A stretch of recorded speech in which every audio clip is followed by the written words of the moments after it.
সর্বজনীন পেনশনে জমা হয়েছে 200 কোটি টাকার বেশি। দেয়া হচ্ছে ঋণ এবং লভ্যাংশ। চলমান স্কিমগুলোর ইসলামী ভার্সন চালুর চিন্তা ভাবনা। উদ্ভাবন এবং উৎপাদনমুখী অর্থনৈতিক ব্যবস্থা করার আহ্বান জ্বালানি উপদেষ্টার। কর্মবাজারে টিকে থাকতে প্রয়োজন দক্ষতা। নেত্রকোনায় মহাজনের ঋণের ফাঁদ কার্যক্রম চালাচ্ছে অনুমোদনহীন সংস্থাও। ব্যবস্থা নেওয়ার আশ্বাস প্রশাসনের।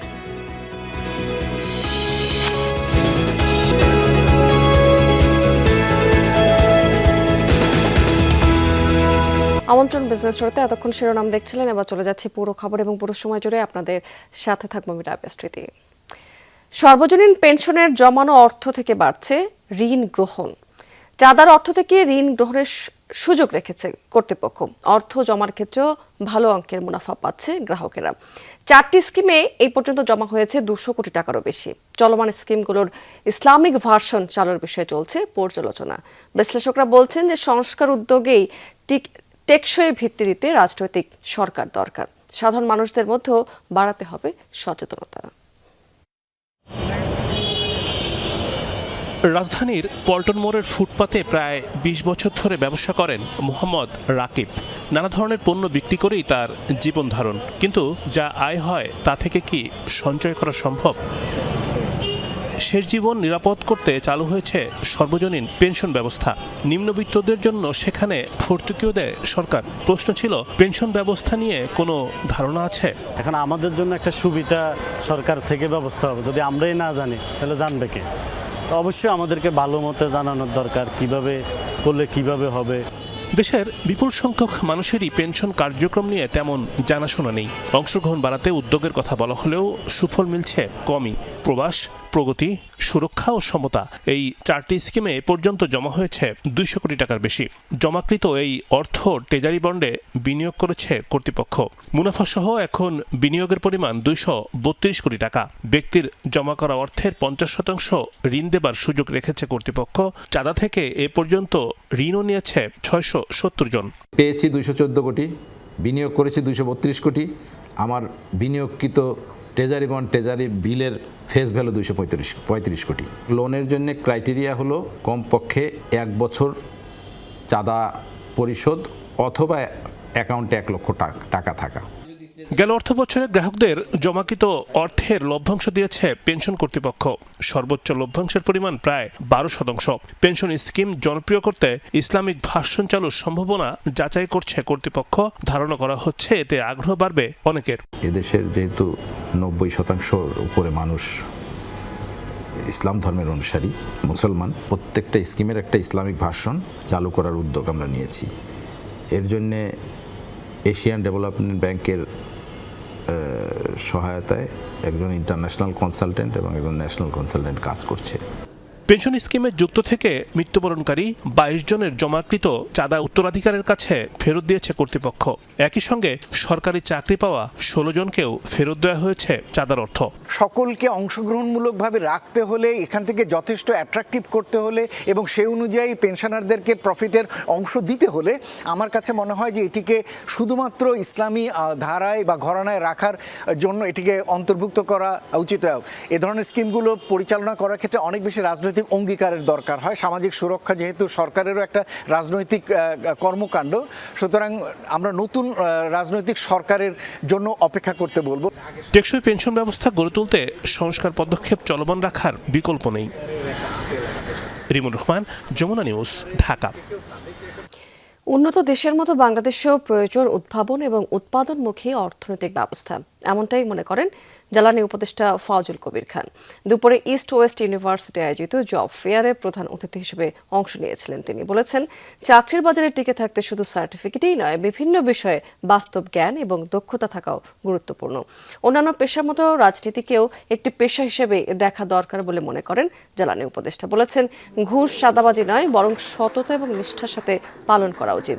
ইস্ট ওয়েস্ট ইউনিভার্সিটির বোর্ড অফ স্টাডিজের চেয়ারপারসন অধ্যাপক মোহাম্মদ ফরাসউদ্দিন বলেছেন এই সময় যে টেকসই উন্নয়নের জন্য ক্ষুদ্র শিল্প অর্থায়ন এবং প্রশিক্ষণ নিশ্চিত করা দরকার।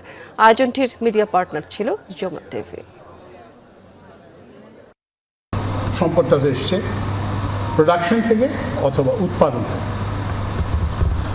আরেকটা বিশেষ করে আমাদের দেশে যারা সম্পদশালী হয়েছে তাদের কিন্তু এই সম্পদ কিন্তু উৎপাদন থেকে কিংবা উদ্ভাবন থেকে সৃষ্টি হয়। তাদের সম্পদ সৃষ্টি হয়েছে something known as rent seeking. দেশের যে 30 লক্ষ কুটির অতি ক্ষুদ্র এবং ক্ষুদ্র শিল্প প্রতিষ্ঠান আছে, তাদেরকে আমরা চিহ্নিত করি। সমুদ্রের নীল জলরাশি আর পাহাড়ের মনোমুগ্ধকর দৃশ্য উপভোগ করতে দেশের বিভিন্ন স্থান থেকে কক্সবাজার যান লাখো পর্যটক। তবে এবছর রাজনৈতিক বাস্তবতা এবং নাশকতার আতঙ্কে পর্যটকরা এমন পরিস্থিতিতে নিরাপত্তা জোরদারের তাগিদ দিয়েছেন তারা। ঢাকার সাথে পর্যটন নগরীর রেল যোগাযোগ হওয়ায় কক্সবাজারে বিগত সময়ের চেয়ে বেড়েছে পর্যটক। পাহাড় আর সমুদ্রের গর্জন উপভোগ করতে প্রতিদিন হাজারো মানুষ ভিড় করেন পৃথিবীর দীর্ঘতম এই সমুদ্র সৈকতে। এমন পরিবেশে মুগ্ধ পর্যটকরাও। সমুদ্র সৈকতের মাঝে অনেক মনে হইতেছে আমরা হারিয়ে যেতেছি। সুন্দর একটি দর্শনীয় স্থান, আপনারা এসে যদি ভ্রমণ করেন অবশ্যই আপনি যেভাবে হোক বিমোহিত হবেন। এখানে সবাই আসি প্রাণবন্ত হয়ে, আবার এখান থেকে আমরা খুব প্রাণবন্ত হয়ে আমাদের কর্মে ফিরে যাই। কিন্তু হঠাৎ করেই রাজনৈতিক অস্থিরতা, নাশকতা এবং জ্বালাও পোড়াও কর্মকাণ্ডে শঙ্কিত পর্যটকরা। এমন পরিস্থিতিতে নিরাপত্তা জোরদারের দাবি তাদের। প্রাণনাশের ভয়ে রাস্তায় কি হয়ে যায়, তার জীবননাশের ভয়ে ফ্যামিলি নিয়েও আসতে চায় না। সেই তুলনায় আমাদের কক্সবাজারে এখন পর্যন্ত সিকিউরিটি পারপাস বলেন, আবাদের ফেসিলিটি বলেন, এগুলো অনেক অংশেই কম। সাধারণত বছরের এই সময়টায় কক্সবাজারে বাড়তে থাকে পর্যটকের আনাগোনা, কিন্তু দেশের বিভিন্ন জায়গায় অস্থিরতার কারণে পর্যটন নগরী এখন অন্যান্য বারের চেয়ে কিছুটা ফাঁকা। ফলে ক্ষুদ্র ও মাঝারি ব্যবসায়ীরা পড়েছেন বিপাকে। সামনে তো নির্বাচন, এখন কি অবস্থা এটা আল্লাহ জানে। আওয়ামী লীগের লকডাউন হিসেবে আমাদের এই কয়েকদিন একটু অস্থিরতার কাজ করতেছে। সামনে যদি লকডাউন হইলে তাহলে দেশের এমনি পরিস্থিতি খারাপ হবে। হোটেল ব্যবসায়ীদের দাবি, অন্যান্য বছরের তুলনায় এবার হোটেল বুকিং কমেছে 50%। তবে আগামী দিনগুলোতে পর্যটকের সমাগম হবে এমন প্রত্যাশা তাদের। তারা কিন্তু তাদের নিরাপত্তার কথা চিন্তা করে কিন্তু অনেকে কিন্তু এখান থেকে মুখ ফিরিয়ে নিচ্ছেন, আসছেন না। নির্বাচন প্লাস রোজা হইলে এটা একসাথেই হয়ে যাবে, কিন্তু তার আগ পর্যন্ত ট্যুরিস্ট অব্যাহত থাকবে, এটা আমরা আশাবাদী। Mamun Nursi তৌফি, Jamuna news. আনুষ্ঠানিক উদ্বোধন করা হলো পর্যটন সার্ভিস হিসেবে শতবর্ষী প্যাডেল স্টিমার পিএস মাহসুদ। সকালে এই স্টিমারটির উদ্বোধন করেছেন নৌ পরিবহন উপদেষ্টা ব্রিগেডিয়ার জেনারেল অবসরপ্রাপ্ত ডক্টর এম শওকত হোসেন। এ সময় তিনি বলেছেন যে প্যাডেল স্টিমার পিএস মাহসুদ হবে বাংলাদেশের ঐতিহ্য এবং নদীভিত্তিক পর্যটনের এক অনন্য মেলবন্ধন। আগামী শুক্রবার ঢাকা থেকে বরিশাল নৌ রুটে এটি পর্যটন সার্ভিস হিসেবে নিয়মিতভাবে চলাচল শুরু করবে। প্রাথমিকভাবে সপ্তাহে একদিন চলবে এই স্টিমারটি। প্রতি শুক্রবার সকাল 8টায় ঢাকার সদরঘাট থেকে ছাড়বে, বরিশাল পৌঁছাবে রাতে।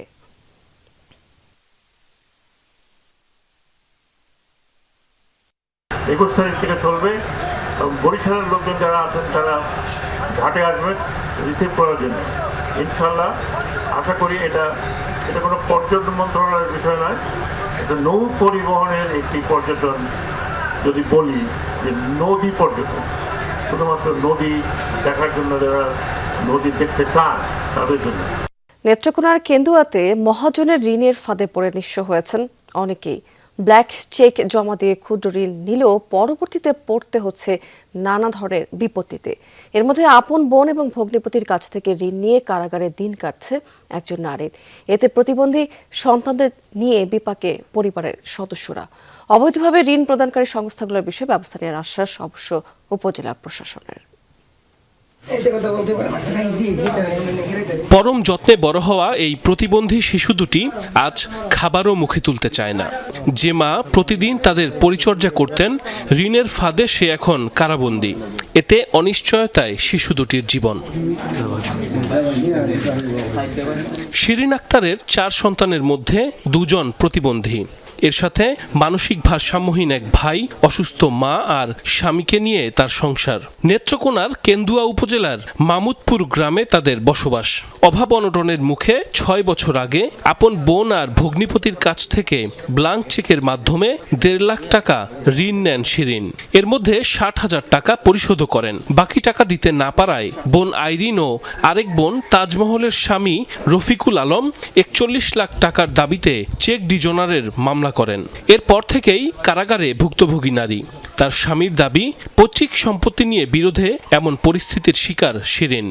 ভগ্নিপতি থেকে কিছু হাত খরচ টাকা আনছিল, আসলে তো টাকা এনে না, বিষয়টা হলো তার বাইয়ের মার সম্পদ নিয়ে বিষয়টা 5,000 সম্পদ তারা বন্টন করে নিব, সব দলিল করে খাইতেছে। ওইটা শিরিন বাধা দিছিল, এই বাধা থেকে তারা যে তার শেখ বইটা ছিল তার বড় বোনের কাছে, তাজমহলের কাছে, তখন এটা মামলা করে দিয়েছে 41 লক্ষ করে। 41 লাখ টাকার মিথ্যা মামলা ধরা। 2টা প্রতিবন্ধী বাচ্চা আছে, বাচ্চাগুলো প্রতিদিন মা করে কান্দে। প্রতিবন্ধী বাচ্চা আছে বলছেন যে সেই বিষয়গুলা অত্যন্ত মানবিক। তো যদি উনি সত্যিকার অর্থে ভিক্টিমাইজ হয়ে থাকে তাহলে এই বিষয়টা আমরা অবশ্যই খতিয়ে দেখব। এদিকে রুরাল ইউনিক প্রোগ্রেসিভ অ্যাসোসিয়েশন নামের স্থানীয় একটি সমিতি পরিচালনা করেন শিরিনের ভগ্নিপতি রফিকুল আলম। সেখান থেকে ঋণ নিয়েও শিরিনের মতো পরিস্থিতির শিকার হয়েছে গ্রামের আরো কয়েকটি পরিবার। আতঙ্কে এলাকাও ছেড়েছেন অনেকে। যদি আনে 20,000 হে লাগাই দেবো 1 লাখ, 2 লাখ, 3 লাখ, 4 লাখ, প্রায় জায়গায় আছে। সারা গ্রামে এটা দেখছি লাগাইছে, কেউ দিছে আর কেউ না দিয়ে তাহলে মামলা করছে। এক মেয়ে তার কাছ থেকে 20,000 টাকা আনছি, মা মারা গেছে, আইতাছে না বাড়ি, বাপ মারা গেছে, আইতাছে না, তার নামে মামলা করে দিয়েছে, আইতারে না, 16 লক্ষ না কত লক্ষ টাকার মামলা করে। অভিযোগের ভিত্তিতে অবৈধভাবে ঋণ প্রদানকারী সংস্থার বিরুদ্ধে ব্যবস্থা নেওয়ার আশ্বাস দিয়েছে উপজেলা প্রশাসন। এই ধরনের প্রতারণার শিকার করে থাকেন মানুষকে যে কোনো ব্যক্তি, এবং সে যদি অসাধু ব্যবসায়ী হয় আমরা আইনগতভাবে তার সর্বোচ্চ ব্যবস্থা গ্রহণ করব। আইনের দৃষ্টিতে যেটা ন্যায় বিচার, সেই ন্যায় বিচার নিশ্চিত করার জন্য আমরা উপজেলা প্রশাসনের পক্ষ থেকে সর্বাত্মক সহযোগিতা তাকে করব। ক্ষুদ্র ঋণের নামে এলাকার অসহায় মানুষকে হয়রানি বন্ধে প্রশাসনের হস্তক্ষেপ চায় স্থানীয়রা। সাইফ আহমেদ, যমুনা নিউজ। মাত্র 1 ঘন্টার দুধের বাজার। এই স্বল্প সময়েই বিক্রি হয় প্রায় 250 থেকে 300 মণ দুধ। মানিকগঞ্জের সাটুরিয়া উপজেলার গোপালপুর বাজারে প্রতিদিনই সকালে বসে অনন্য এই দুধের হাটটি। জেলার সবচেয়ে বড় এই দুধ বাজারের ইতিবাচক প্রভাব পড়েছে গ্রামীণ অর্থনীতিতেও। সাটুরিয়ার রাজোর খেয়াঘাটে সকালটা অন্যরকম। একের পর এক খামারি পার হচ্ছেন নৌকায়। গন্তব্য গোপালপুরের দুধ বাজার। নদী পার হয়েই তারা সারিবদ্ধভাবে হাঁটেন বাজারের পথে। ভোরের কুয়াশা ভেদ করে এভাবেই প্রতিদিন আশপাশের খামারিরা বাজারে পথ ধরেন। এই 1 ঘন্টার বাজার তাদের দিনের সবচেয়ে বেশি গুরুত্বপূর্ণ সময়। আর এর প্রতিটি ফোঁটা দুধের সাথে মিশে আছে এখানকার খামারিদের পরিশ্রম আর জীবিকার গল্প। প্রতিদিন সকাল 8:30 থেকে 9:30 এই 1 ঘন্টার মধ্যে জমে ওঠে দুধের হাট। স্থানীয়ভাবে যাকে বলা হয় 1 ঘন্টার বাজার। আশপাশের অন্তত 15 গ্রামের খামারিরা এই বাজারে দুধ নিয়ে আসেন। আমার দাম দেয় 85 টাকা, কন্টিনিউ বাজার চলে। বাজারে 200 মণ 250 মণ দুধ বিক্রি হয়। 4 কেজি দুধ ছিল 70 টাকা করে বিক্রি করছি। 1985 সালে প্রতিষ্ঠিত এই বাজারের দুধ সংগ্রহ করেন স্থানীয় ঘোষ সহ দূর দূরান্তের ব্যবসায়ীরা, যা চলে যায় রাজধানী সহ আশপাশের এলাকায়। এই বাজার বদলে দিয়েছে স্থানীয় অর্থনীতি। বিভিন্ন জায়গা থেকে আসে দুধের যারা ক্রেতা আছে তারা এই দুধগুলি কিনে নিয়ে যায়। আমাদের বাজারে দুধের আমদানি বেশি, দুধ বেচা কিনে অনেক সহজ। আর ফাঁকে থেকে কোনো কাইট যায় আসলে পরে কোনো অনুষ্ঠানের জন্য 2, 4, 20, 30 মণ দুধ কিনলেও আমার বাজার দুধ কম পড়ে না। তবে সম্ভাবনাময় বাজারের সঙ্গে যুক্ত আছে এক চাওয়া, নদীর উপর একটি সেতু। প্রতিদিন নৌকা পার হয়ে বাজারে আসা যাওয়ার পথে ভোগান্তিতে পড়েন খামারিরা। পাশাপাশি বাজারেরও উন্নয়ন চান ব্যবসায়ীরা। সকালবেলা দুধ দুইয়ে বাজার আসি, বাজারে দুধ বিক্রি করি, কিন্তু আমি যাওয়া আসা খুব কষ্ট। আমাদের সেটমেট করে দেয়, ড্রেন করে দেয়, মাটি ফালাই দেয়, তাহলে আমাদের সকলের জন্য ভালো। বাজার উন্নয়নের জন্য প্রথমে করতে হবে তো আপনার ড্রেনের সিস্টেম করতে হবে, মাটি ফালাইতে হবে। মাত্র 1 ঘন্টার দুধের বাজার আজ কয়েকশো খামারির জীবিকার কেন্দ্রবিন্দু। সেতু ও অবকাঠামো উন্নয়ন হলে গোপালপুর হতে পারে দেশের অন্যতম বৃহৎ দুধ উৎপাদন অঞ্চল। BM Khorshed, Jamuna news, Manikganj. এবার জানিয়ে দেবো আপনাদেরকে সাপ্তাহিক পুঁজিবাজারের খবরাখবর। অন্ধকার দেখছেন শেয়ার বাজারে বিনিয়োগকারীরা, প্রতিদিনই হাওয়া হয়ে যাচ্ছে বিনিয়োগের সব টাকা। গত সপ্তাহ নিম্নমুখী ধারায় ছিল পুঁজিবাজার। 6 মাসের মধ্যে বড় ধরনের দরপতন হয়েছে। সপ্তাহের শেষ কার্যদিবসে কমেছে ডিএসসি সূচক এবং লেনদেন। একই চিত্র কিন্তু দেখতে পেয়েছি আমরা চট্টগ্রাম স্টক এক্সচেঞ্জের সূচকেও। প্রথমে ডিএসসির খবরাখবর এক নজর একটু দেখে নিতে চাই আমরা। দেশের প্রধান পুঁজিবাজার ঢাকা স্টক এক্সচেঞ্জের সাধারণ মূল্য সূচক প্রায় 256 পয়েন্ট কমে দাঁড়িয়েছে 4702 পয়েন্টে। কমেছে ডিএসসি এস এবং ডিএসসি 30 সূচক। গেল সপ্তাহে সার্বিক লেনদেনের পরিমাণ কমেছে, হাতদোল হয়েছে সেখানে 1771 কোটি টাকা শেয়ার। এর আগের সপ্তাহে লেনদেন হয়েছিল 2422 কোটি টাকার শেয়ার। হাতদোল হওয়া প্রতিষ্ঠানের মধ্যে দাম বেড়েছে 17টি, কমেছে 363টি এবং অপরিবর্তিত রয়েছে মাত্র 3টি প্রতিষ্ঠানের শেয়ারের দর। লেনদেনের ভিত্তিতে শীর্ষে ছিল ঢাকা শেয়ার বাজারের সামিট অ্যালায়েন্স পোর্ট। হাতদোল হয়েছে মোট 19 কোটি 38 লাখ টাকার শেয়ার, প্রায় 14 কোটি 92 লাখ টাকার কিছু বেশি লেনদেন নিয়ে। দ্বিতীয় অবস্থানে রয়েছে আনোয়ার গ্যালভানাইজিং, তৃতীয় অবস্থানে রয়েছে অরিয়েন্ট ইনফিউশন, প্রায় 10 ভাগ বেড়ে দর বৃদ্ধি তালিকায় শীর্ষে ছিল আল আরাফা ইসলামী ব্যাংক। দ্বিতীয় অবস্থানে রয়েছে রানার অটোমোবাইল এবং তৃতীয় অবস্থানে রয়েছে অ্যাপেক্স স্পিনিং অ্যান্ড নিটিং। প্রায় 37 ভাগ কমে দর পতনের তালিকায় ডিএসসিতে শীর্ষে ছিল প্রগতি লাইফ ইন্স্যুরেন্স। দ্বিতীয় অবস্থানে ছিল ফিনিক্স ফাইন্যান্স অ্যান্ড ইনভেস্টমেন্ট এবং তৃতীয় অবস্থানে ছিল আনোয়ার গ্যালভানাইজিং। একই সাথে চট্টগ্রাম স্টক এক্সচেঞ্জে খবরাখবর আপনাদেরকে জানিয়ে দিব। সিএসসিতে মূল সূচক যেটি সিএসপি সেটি 3.99% কমে দাঁড়িয়েছে 13,401 পয়েন্টে। কমেছে অন্য দুটি সূচকও। লেনদেন হওয়া 272টি প্রতিষ্ঠানের মধ্যে দাম বেড়েছে 29টি, কমেছে 236টি এবং অপরিবর্তিত ছিল মাত্র 7টি কোম্পানির শেয়ারের দর। সিএসসিতে গত সপ্তাহে লেনদেনের ভিত্তিতে শীর্ষে ছিল অরিয়েন্ট ইনফিউশন, মোট 19 কোটি 43 লাখ টাকার শেয়ার হাতদোল হয়েছে 13 কোটি 37 লাখ টাকা কিছু বেশি লেনদেন। এর পরের অবস্থানে ছিল পদ্মা অয়েল এবং তৃতীয় অবস্থানে ছিল খান ব্রাদার্স পিপি ওভেন। দর বৃদ্ধি তালিকায় শীর্ষে ছিল ইফাদ অটোস, প্রতিষ্ঠানটির দর বেড়েছে প্রায় 9 ভাগের মতো। এরপরে রয়েছে যথাক্রমে টেস্কো এবং আনোয়ার অ্যাডভান্স কেমিক্যাল। দর্শক, এবারে আন্তর্জাতিক প্রসঙ্গ। প্রায় 2 শতাধিক খাদ্যপণ্যের উপর থেকে বর্ধিত শুল্ক তুলে নেওয়ার ঘোষণা দিয়েছেন মার্কিন প্রেসিডেন্ট ডোনাল্ড ট্রাম্প, যার মধ্যে রয়েছে গরুর মাংস, কফি, টিনজাত খাদ্যদ্রব্য সহ বিভিন্ন ধরনের পণ্য। খাদ্যদ্রব্যের মূল্য নিয়ে ভোক্তাদের উদ্বেগ বাড়তে থাকায় হোয়াইট হাউস এর সিদ্ধান্ত নিয়েছে বলে জানানো হয়েছে। এর পাশাপাশি আর্জেন্টিনা, ইকুয়েডর এবং এল সালভাদর থেকে আমদানি করা নির্দিষ্ট খাদ্যপণ্যের উপর থেকে শুল্ক উঠিয়ে নিতে বাণিজ্য চুক্তির ঘোষণা দিয়েছে ট্রাম্প প্রশাসন। একে ট্রাম্পের অবস্থান থেকে বড় ধরনের নীতিগত পরিবর্তন হিসেবে দেখা হচ্ছে।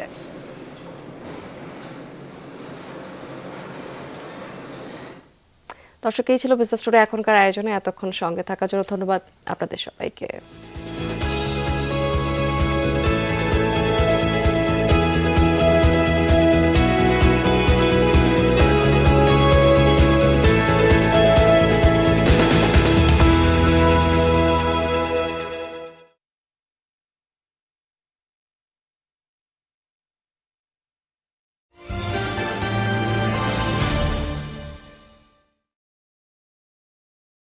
ক্রিকেট, ফুটবল, টেনিস অথবা অন্য যে কোনো খেলার খুঁটিনাটি, স্পোর্টস ওয়ার্ল্ডের অতীত, বর্তমান, ভবিষ্যৎ বিশ্লেষণ, পর্দার অন্তরালের খবর, সবশেষ আপডেট নিয়ে প্রতিদিন আমরা আছি আপনাদের সাথে।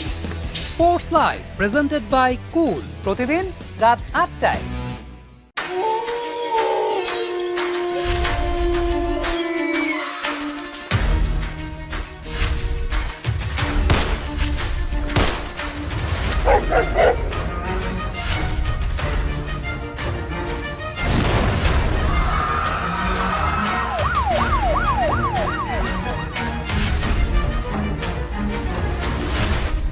ক্রাইম সিন আজ রাত 9টায়।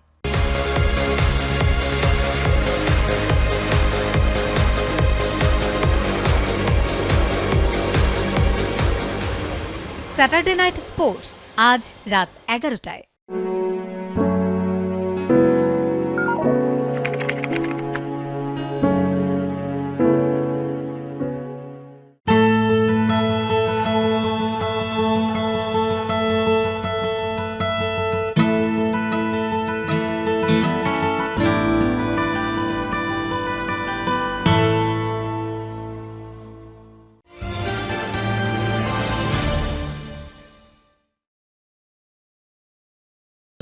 ভাই, তুমি চা বানাই দিলা? এক কাপ চাই যদি বানায় খাওয়াইতে না পারি, কমিশনার হওয়ার পরে কি করবো? ভাই, তুমি যেরকম নাম্বার ওয়ান তোমার চাও কিন্তু নাম্বার ওয়ান। এমন নাম্বার ওয়ান মানুষদের জন্যই নাম্বার ওয়ান চা পাতা কন্ডেন্স মিল্ক আর চিনির দুর্দান্ত কম্বিনেশনে 1 কাপ নাম্বার ওয়ান চা। নাম্বার ওয়ানের জয় সবসময়।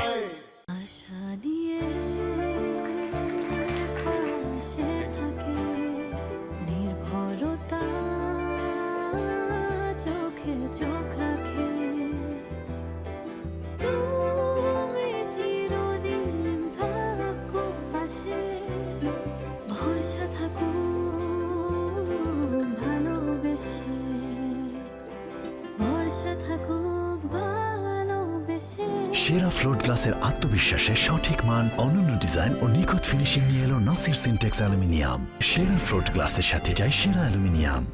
নাসির সিনটেক্স অ্যালুমিনিয়াম।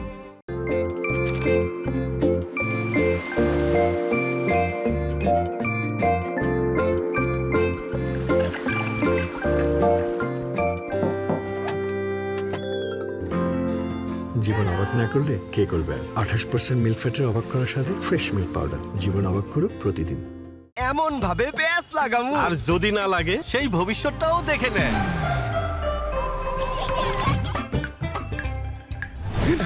তাহলে উপায়? RFL easy pipe. American ASTM স্ট্যান্ডার্ডে তৈরি আধুনিক যুগের আধুনিক পাইপ। ফিটিংস এর সাথে জয়েন্ট হয় শক্ত ও মজবুত। RFL easy pipe and fittings. পাইপের বস না কিনলে লস। ভাই তুমি চা বানাই দিলা? এক কাপ চাই যদি বানায় খাওয়াতে না পারি, কমিশনার হওয়ার পরে কি করব? ভাই তুমি যেরকম নাম্বার ওয়ান তোমার চাও কিন্তু নাম্বার ওয়ান। এমন নাম্বার ওয়ান মানুষদের জন্যই নাম্বার ওয়ান চা পাতা কন্ডেন্স মিল্ক আর চিনির দুর্দান্ত কম্বিনেশনে 1 কাপ নাম্বার ওয়ান চা। নাম্বার ওয়ানের জয় সবসময়। বাংলাদেশের প্রথম 5G AI ইনভার্টার যুক্ত সর্বোচ্চ বিদ্যুৎ সাশ্রয়ী যমুনা এয়ার কন্ডিশনার।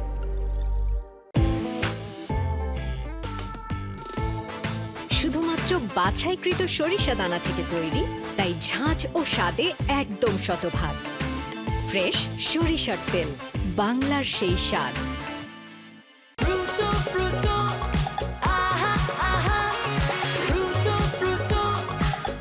প্রাণ ফ্রুটো, সময় অসময় ফ্রুটোময়। প্রাণ ফ্রুটো 1 লিটার ফ্রুটো এখন পাচ্ছেন মাত্র 80 টাকায়।